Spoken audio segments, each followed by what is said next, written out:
Hello friends, welcome back to my channel. अब तो पढ़ लो। कैसे हैं आप सभी? आशा है, उम्मीद है सभी स्टूडेंट्स अच्छे होंगे, मस्त होंगे और सब अपनी पढ़ाई पे ध्यान दे रहे होंगे। आज का जो सेशन होने वाला है, इसमें हम 12th क्लास के अकाउंटेंसी, जिसमें क्या है, पार्टनरशिप, जिसको हम साझेदारी कहते हैं, उसके कुछ इंपॉर्टेंट क्वेश्चंस लेकर आए हैं। वो इंपॉर्टेंट क्वेश्चंस जो हमारे 12th बोर्ड में आ चुके हैं, मतलब कि लास्ट के 10 इयर्स में जो आ चुके हैं, जिनके आने की प्रोबेबिलिटी और ज्यादा है, पॉसिबिलिटी बहुत और भी ज्यादा है, उन क्वेश्चंस को हम यहाँ करेंगे। लेकिन हम टफ से नहीं करेंगे, हम सबसे इजी इजी क्वेश्चंस को लेकर के करेंगे, क्योंकि ये एक एक मार्क का क्वेश्चन है ना। वो एक क्या दिलाता है, हमें मार्क्स दिलाता है। देखो, बूंद बूंद से घड़ा भरता है, तो बूंद बूंद से घड़ा भरने के लिए क्या है, एक एक नंबर भी जरूरी है ना। जब हम 12th का बोर्ड का एग्जाम देते हैं और हमारे पास क्वेश्चन पेपर आता है, तब सबसे इंपॉर्टेंट चीज यही होती है कि ओ, क्वेश्चन पेपर में ये क्वेश्चन आ रही है, तो मुझे आता नहीं है। अरे, ये तो मैंने किया था, ये तो मैंने उस क्लास में किया था, अंकिता मैम ने बताया था, ये तो मुझे क्लास टीचर ने बताया था। तो वो उस टाइम माइंड क्या हो जाता है, डिस्ट्रैक्ट भी होता है। कुछ बच्चों का कॉन्सेप्ट क्लियर होता है, तो वो उनका फटाफट माइंड में आने लग जाता है। तो हम ज्यादा आपका टाइम वेस्ट नहीं करूंगी मैं आपका। आज का सेशन स्टार्ट करते हैं। अगर आपने मेरे चैनल को फॉलो सब्सक्राइब नहीं किया हो, तो उसको फॉलो करो, सब्सक्राइब करो, लाइक करो, शेयर करो। तो आज के कुछ इंपॉर्टेंट क्वेश्चन है जो किस पे बेस्ड है, पार्टनरशिप पे बेस्ड है। देखो, फर्स्ट क्वेश्चन, साझेदारों के चालू खाते खोले जाते हैं जबकि पूंजी होती है। कैसी होती है साझेदारों के चालू खाते, सॉरी, जब साझेदारों के चालू खाते खोले जाते हैं, अकाउंट्स खोले जाते हैं, तो पूंजी कैसी होती है? देखो कैसी होती है, परिवर्तनशील होती है, स्थिर होती है, ये दोनों होती है या कोई नहीं? तो देखो, हमेशा क्या होती है, स्थिर होती है। क्या होता सा है, स्थिर। देखो, क्योंकि क्वेश्चन क्या पूछा है, साझेदारों के चालू खाते, मतलब करंट अकाउंट जो खोले जाते हैं, ओपन किए जाते हैं, उसमें पूंजी कैसी होती है? तो हम कहेंगे फिक्स्ड होती है, स्थिर पूंजी होती है। ठीक है, तो राइट आंसर है बी। साझेदार संगठन में निम्नांकित में से कौन सा तत्व समाविष्ट नहीं होता? मतलब कि जो साझेदारी होती है, पार्टनरशिप होती है, उसमें ऐसा कौन सा तत्व है, ऐसा कौन सा एलिमेंट है जो शामिल नहीं होता? तो देखो, इसमें ऑप्शन दिए हुए, व्यक्तिगत प्रबंध, पर्सनल मैनेजमेंट, वही शामिल होता है, क्योंकि साझेदार होते हैं, सबका पर्सनल मैनेजमेंट भी होता है, प्रोफेशनल मैनेजमेंट भी होता है। ऐसे में दायित्व हम पढ़ते ही क्या है, जो एकल स्वामित्व होता है ना, जिसको हम प्रोपराइटर पढ़ के आए हैं 11th क्लास में, सोल प्रोपराइटर। उसमें क्या होता है, उसके बहुत सारे दायित्व भी होते हैं, जिम्मेदारियां भी होती है, कर्तव्य भी होते हैं। तो यहाँ पर भी पार्टनरशिप में क्या है, ऐसे में दायित्व है।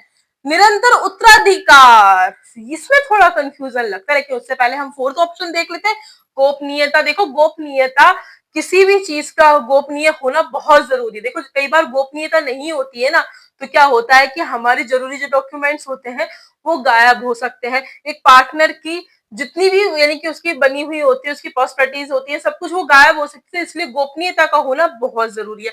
तो हम क्या कहेंगे, साझेदारी संगठन में कौन सा तत्व शामिल नहीं होता? निरंतर उत्तराधिकार। अब आप लोग पूछोगे, ma'am what is meaning of निरंतर उत्तराधिकार, मतलब इसका मतलब क्या है निरंतर उत्तराधिकार का?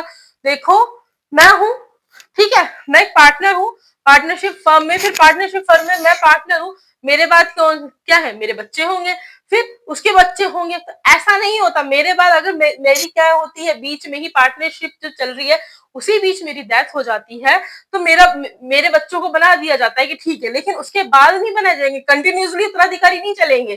ठीक है, तो इसमें कौन सा तत्व शामिल नहीं होता है? निरंतर उत्तराधिकार। अब आता है साझेदारी संलेख, जिसको हम क्या बोलते हैं, पार्टनरशिप डीड। क्या बोलते हैं? Partnership deed. साझेदारी संलेख के अभाव में साझेदारों को लाभ का वितरण किया जाता है। आप लोग अब तक पढ़ चुके होंगे कि जब पार्टनरशिप डीड बनाई जाती है, तो पार्टनरशिप डीड बनाते हैं तब कब बनाते हैं पार्टनरशिप डीड? जब हमें क्या होता है, हम किसी पार्टनरशिप और संगठन का निर्माण कर रहे हो, पार्टनरशिप फर्म का निर्माण कर रहे हैं, बहुत सारे पार्टनर्स हैं, हमें पता है कि लड़ाई झगड़े भी हो सकते हैं, एक दूसरे से मतभेद भी हो सकता है, तो हम वर्बली ना बना करके क्या बनाते हैं, रिटर्न में लिखते हैं, जिसको हम पार्टनरशिप डीड कहते हैं, साझेदारी संलेख कहते हैं। उसका होना बहुत अनिवार्य है, कल को अगर मतभेद डिस्प्यूट्स होते हैं, लड़ाई झगड़े होते हैं, तो उसका सोल्यूशन हो जाए। तो साझेदारी संलेख जब अगर नहीं बना होगा तो क्या होगा? तो देखो, मैं एबीसी, तीन बंदे हैं एबीसी, है ना, उन तीनों ने एक ने तो लगाई 50 लाख, एक ने लगाई 20 लाख, एक ने लगाई 30 लाख। तो भाई, ए वाला जो 50 लाख वाला है और जो 30 लाख वाला है, वो तो क्या है, अपने कैपिटल के अकॉर्डिंग वो लेंगे प्रॉफिट, लेकिन जो बी वाला है उसने 20 लाख लगाए, क्या उसको बराबर मिलेगा?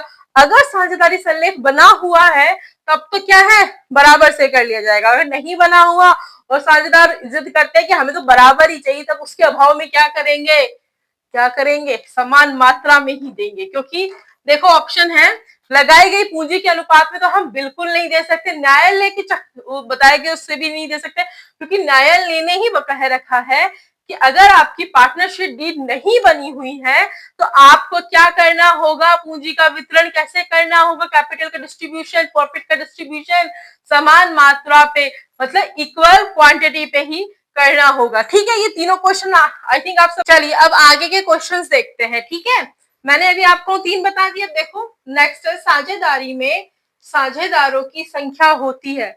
देखो साझेदारी में साझेदारों की संख्या होती है, अगर वो मैक्सिमम पूछेंगे तब तो आपको इसमें से आंसर देना है, लेकिन वो मिनिमम पूछेंगे कि कितने व्यक्तियों की साझेदारी में आवश्यकता होती है, तो कम से कम 2 व्यक्ति का होना, 2 पर्सन्स का होना साझेदारी में, पार्टनरशिप में होना बहुत जरूरी है। बिकॉज ऑफ दिस कि अगर साझेदार अकेला व्यक्ति तो होगा नहीं, अगर अकेला बिजनेस कर रहा है, अकेला फर्म चला रहा है, तो वो क्या होगा, पार्टनर ना होके क्या होगा, सोल प्रोप्राइटर होगा। लेकिन एक पार्टनरशिप फर्म को चलाने के लिए, साझेदारी करने के लिए कम से कम 2 व्यक्ति का होना जरूरी है, कम से कम, मैंने क्या कहा मिनिमम।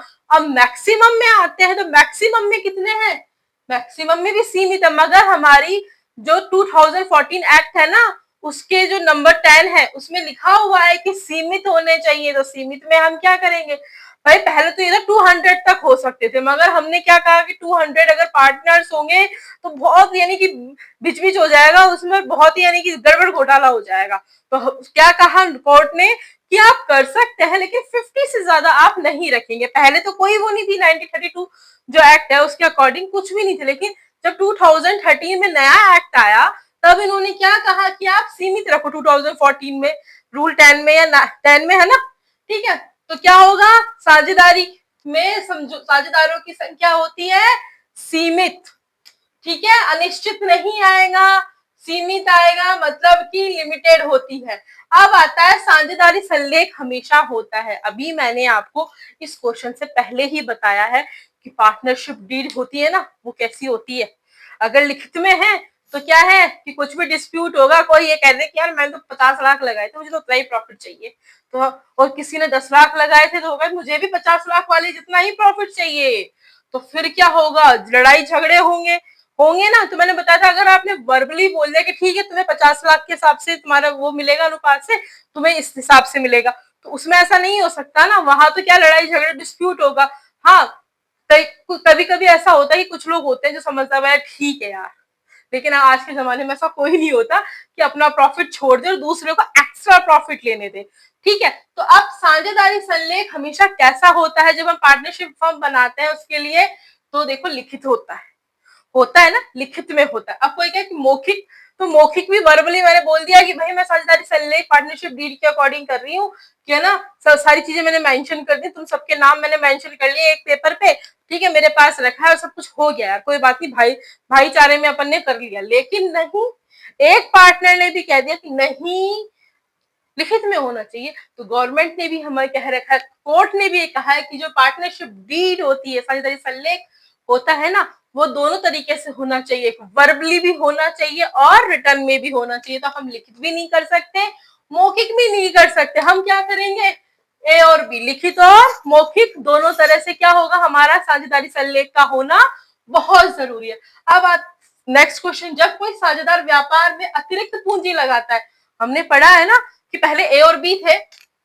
ए था बी थी, ए ने 50,000 लगाई, इसने 1 लाख लगाई। अब ए वापस क्या है 50,000 लगा रहा है, उसने क्या कहा कि मतलब अतिरिक्त पूंजी लगा रहा है, तो एडिशनल कैपिटल लगा रहा है। तो क्वेश्चन क्या पूछा गया, जब कोई साझेदार व्यापार में अतिरिक्त पूंजी लगाता है तो उसे इस पर वार्षिक ब्याज पाने का अधिकार होता है। तो वार्षिक ब्याज देखो हमने पढ़ा है कि हम क्या होता है, साझेदारी संलेख के अभाव में समान मात्रा में हम बांट देते हैं। ठीक है, लेकिन आज जब हम पढ़ते हैं कि जब कोई एडिशनल कैपिटल लगाता है तो कोई सोचे नहीं 9% से होगा, 10% से होगा, ऐसा कुछ नहीं होता। कोर्ट ने हमारा फिक्स किया हुआ है 6%। कितना, 6%, चाहे तो एडिशनल में 2 करोड़ लगाओ कि 2 करोड़, मगर तुम्हें उस पर कितना, किस हिसाब से वो मिलेगा, किस हिसाब से मिलेगा, 6% के हिसाब से ही तुम्हें वार्षिक ब्याज प्राप्त होगा।